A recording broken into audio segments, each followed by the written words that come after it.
ओम नमो नारायण। जय नानकेश्वर महादेव और सभी को स्वागत है मेरे चैनल पर। आज हम माता का श्रृंगार करेंगे गुजराती जो लुक होता है उसमें। तो मेरा वीडियो अंत तक बने रहिए और जुड़े रहिए। ओम नमो नारायण। जय नानकेश्वर महादेव।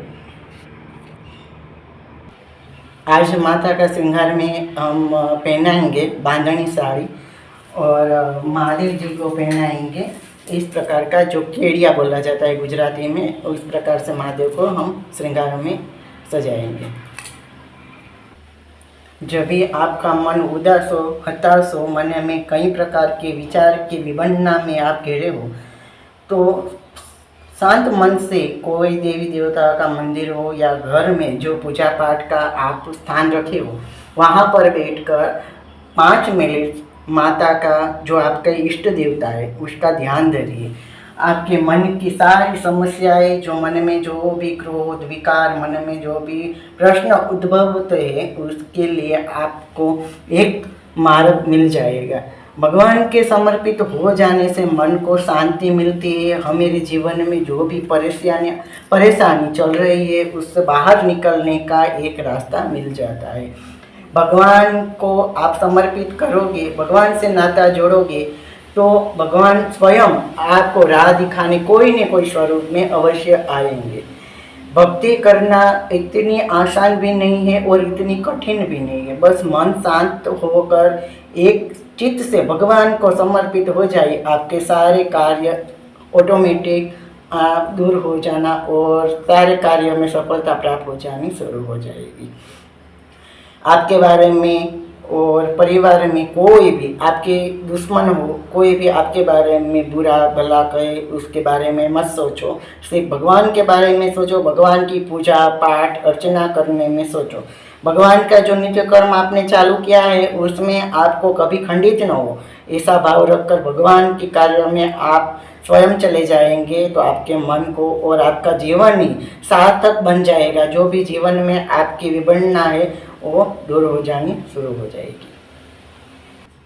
बिना सोचे समझे कोई भी मनुष्य के ऊपर टिप्पणी मत करो और उसके बारे में आप बुरा मत बोलिए। कहा गया है कि हम किसी के बारे में अच्छा न बोल सके, अच्छा न कर सके तो कोई बात नहीं, पर कम से कम उसके बारे में गलत सोच रखकर, गलत टिप्पणी कर गलत बारे सोच कर उसको गलत मत ठहराइए। जो भी जिसका कार्य है स्वयं वो करते जा रहे हैं। जीवन में सभी प्रकार के दुख जीवन में आते ही है और उसके साथ में कोई ना कोई सुख लेकर भी हमारे जीवन में दुख का आगमन होता है। धैर्य रखकर जीवन में सुख शांति समृद्धि ऐश्वर्य प्राप्त करना ही जीवन की सुख शांति नहीं होती है। परिवार के साथ जुड़े रहना, परिवार के साथ में रहकर आपको जो भी समस्या हो उसका निवारण लेकर ही जीवन का एक मार्ग है। भगवान के साथ आप संबंध जो भी प्रकार के रखते हो, कोई पिता के समान पूजते हैं, कोई भ्राता के समान पूजते हैं, कोई माता को अपनी माँ समझकर पूजते हैं।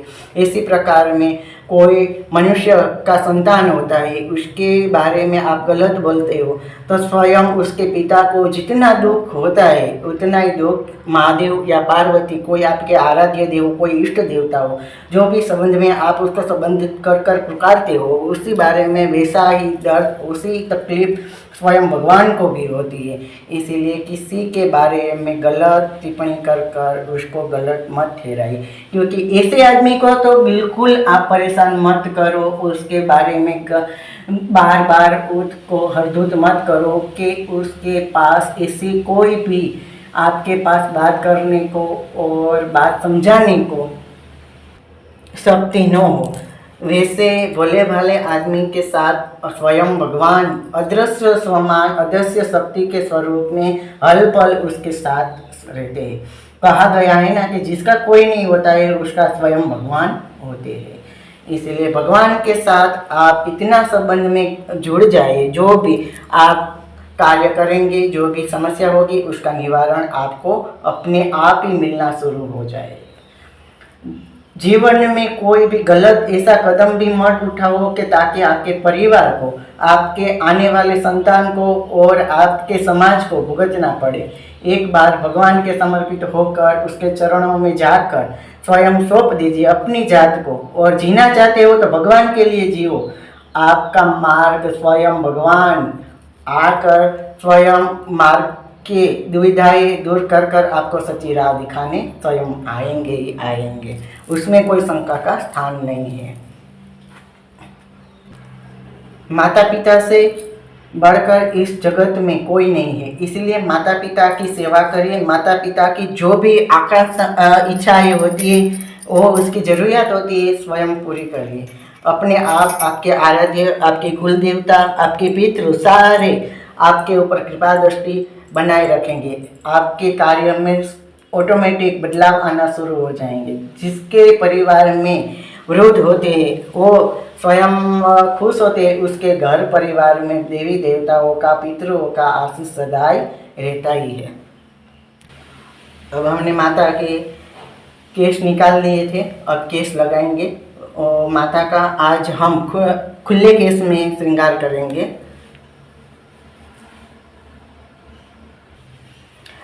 प्रभु हर समय में आपकी परीक्षा करते हैं। उस परीक्षा में आप पास हो गए तो जीवन में कोई ऐसी परीक्षा आपको देने की ज़रूरत नहीं पड़ेगी जिसमें आपको पास होना पड़ेगा। एक भगवान की परीक्षाओं से आप पास हो जाते हैं, स्वयं आप जिंदगी जीने का मार्ग स्वयं आप निर्धारित कर लेते हैं। इसीलिए जो भी परेशानियां जीवन में आती है भगवान की परीक्षा है, ये मानकर साथ भगवान के साथ बनकर लेकर आप साथ छोड़ना मत भगवान का, और ज़िंदगी में आगे बढ़ते जाइए। स्वयं आपके मार्ग में से जो भी मुसीबतें स्वयं दूर हो जाएंगी, क्योंकि भगवान से बढ़कर इस जगत में ऐसी कोई शक्ति नहीं है जो आपको सच्ची राह दिखा सके।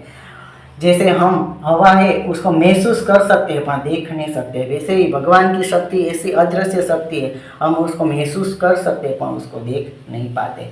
सच्ची भक्ति, विश्वास, श्रद्धा मन में कोई भी मोह माया न हो, वैसे ही सच्चे मन से लेकर भगवान की भक्ति की जाती है। उसमें पवित्र भाव से भगवान की भक्ति का भाव स्वयं भगवान उसको समर्पित हो जाएंगे तो भगवान स्वयं आपको राह दिखाने, मार्ग दिखाने आएंगे ही आएंगे। बस उसकी परीक्षाओं में से आप संदेह मत करिए और जीवन में आगे बढ़ते जाइए।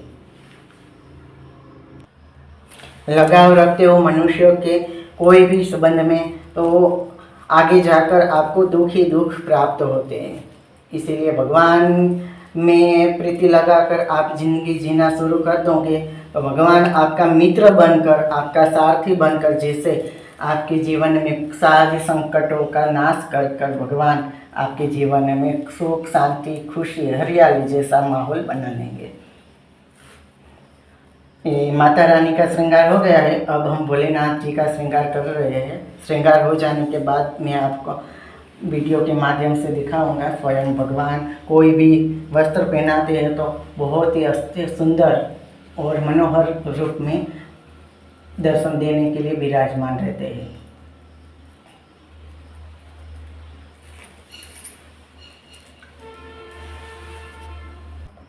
आपका जैसा भक्ति भाव करने का तरीका होगा वैसे भाव में भगवान आपको फल की प्राप्ति अवश्य करवाएंगे। मैं इतना ज्ञानी तो नहीं हूँ और मेरे में इतनी समझ भी नहीं है। मैं जो मेरा अनुभव है वो मैं आपके समक्ष रजू कर रहा हूँ।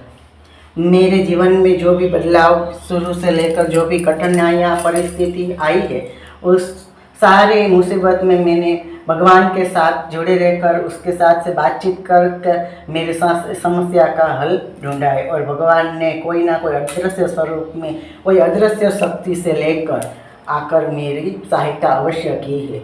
और नानकेश्वर महादेव के साथ मेरा अलग ही नाता है, जैसे बाप बेटे का होता है वैसी तरह है।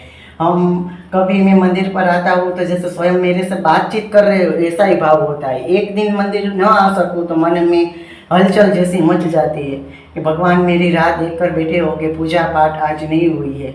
एक ऐसा रिश्ता बन गया है मेरा भोलेनाथ के साथ और माता रानी के साथ, जैसे एक बेटे एक पुत्र के समान होता है, वैसा ही आज मेरा नाता महादेव और माँ पार्वती के साथ जुड़ गया है। और मुझे गर्व है मेरे मनुष्य जीवन पर कि जो मुझे महादेव और माँ पार्वती की भक्ति करने का सौभाग्य प्राप्त हुआ है और मैं धन्यता अनुभवता हूँ। हे प्रभु, जिस प्रकार आज इस जन्म में मेरे साथ आप इस प्रकार भक्ति का भाव रजू करने का सौभाग्य प्राप्त हुआ है, अगले जन्म में जितना जन्म मिले मुझे कोई भी मनुष्य भांति पशु पंखी कोई जीव जंतु आपके सानिध्य में मिले, ऐसा आशीर्वाद प्रदान करना। प्रभु, इस जीवन में मुझे कोई भी चीज़ वस्तु की मोह माया नहीं है, बस आपकी भक्ति चाहिए और प्रभु आपका साथ चाहिए। जो आपका साथ होगा तो जीवन में हर सारी मुसीबत का सामना मैं कर सकूँगा। ये महादेव जी का और माँ पार्वती का श्रृंगार हमने कर तैयार कर दिए हैं माता रानी को और भोले बाबा को।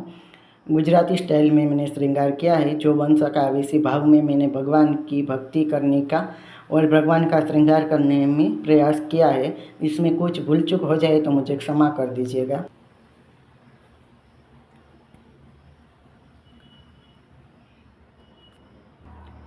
नारायणी महादेवी माँ शक्ति की शक्ति तो अपार है, जो भी मांगो सच्चे मन से अवश्य प्राप्त होता ही है।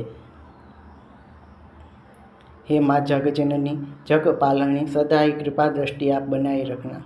आज का वीडियो आपको अच्छा लगा हो तो लाइक कीजिए, शेयर कीजिए और सब्सक्राइब कीजिए और मेरे चैनल को सपोर्ट कीजिए। आज का इस वीडियो का मैं अंत करता हूँ और आप सभी को जय नानकेश्वर महादेव, जय श्री कृष्ण। अगले वीडियो में मैं शिवलिंग की श्रृंगार की वीडियो आपको दिखाने का प्रयास करूँगा। तो आज के लिए आप सभी को जय श्री कृष्ण और जय नानकेश्वर महादेव।